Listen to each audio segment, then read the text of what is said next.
Hello guys! Magandang araw po sa inyong lahat! Andito na naman ako sa harap ninyo para magbigay na naman ng isang impormasyon na baka hindi nyo pa nalalaman. Pero bago ko simulan, humihiling lang po ako ng kaunting pabor na i-subscribe ang malit na channel ni Ate Stella ninyo. Guys, huwag na tayong paligoy-ligoy pa. Simulan na natin ang ating topic ngayon. Ang topic natin ngayon ay kung bakit may mga babae na masikip ang kanilang ari o pimpem na tinatawag. No? Ayon sa ilang pag-aaral, mayroong mga babae na mas maliit o masikip ang kanyang pimpim, ngunit ito ay maaring sanhi ng iba't ibang kadahilanan. So narito po ang ilang mga posibleng dahilan. Number 1, genetika. Ang likas na hugis at laki ng ari ng babae ay maaring iba-iba at ang ilan ay maaring likas na masikip. So ang ibig sabihin, meron talagang babae na ipinanganak na tawag dito, masikip din talaga. Meron din isa po rin yang siyang dahilan, no? So, ang number 2 naman natin, edad. Ang mas batang kababaihan ay maaring magkaroon ng mas masikip na pimpim kumpara sa mga mas nakakatanda dahil sa natural na pagbabago ng mga tissue. So, pero bago ko itutuloy, paalala lang po guys, ang lahat na ating mga impormasyon na tinatalakay po natin ay pawang for educational purposes only po. Hindi po ako nanggagamot, hindi po ako isang doktor, at hindi po ako nag-a-advise na kung ano-anong mga kagamutan. So, maraming salamat. So, yan, ang number 2 ay ang edad, no? Na mas kapag ang kababaihan ay maaring magkaroon ng mas masikip na pimpim kumpara sa may mga nakakatanda sa kanila. So, at ang number 3 naman, kaba o takot. Ang kaba o takot bago makipagtalik ay maaring magdulot ng muscle tension na tinatawag, kaya't nagiging masikip ang ari ng babae.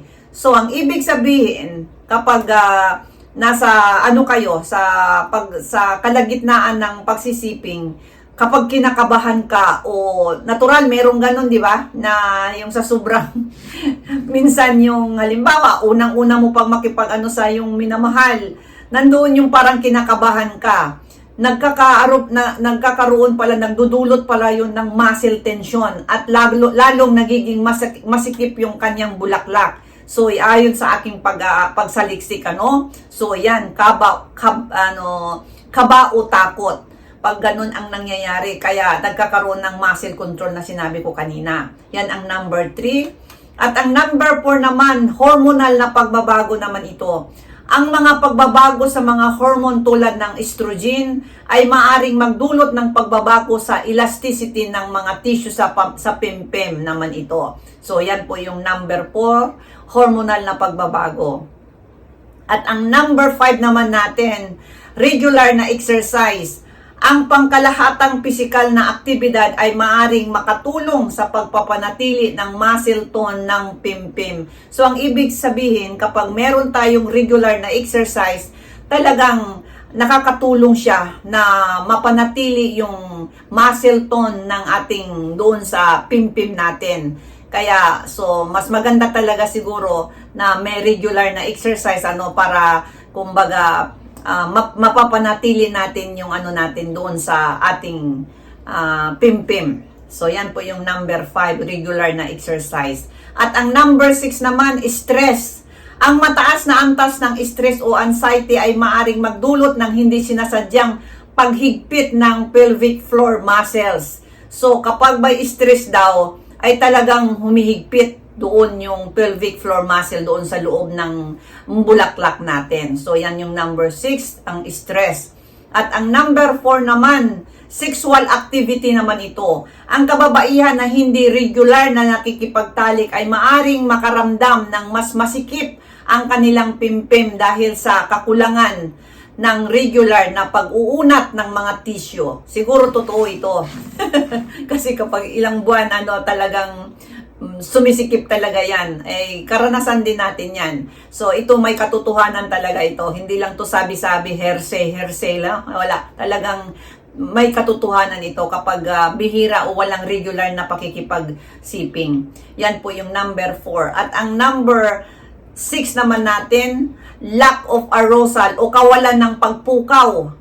kapag hindi sapat ang arousal, maaring hindi magbasa ng maayos ang pimpim na nagre-resulta sa masikip na pakiramdam.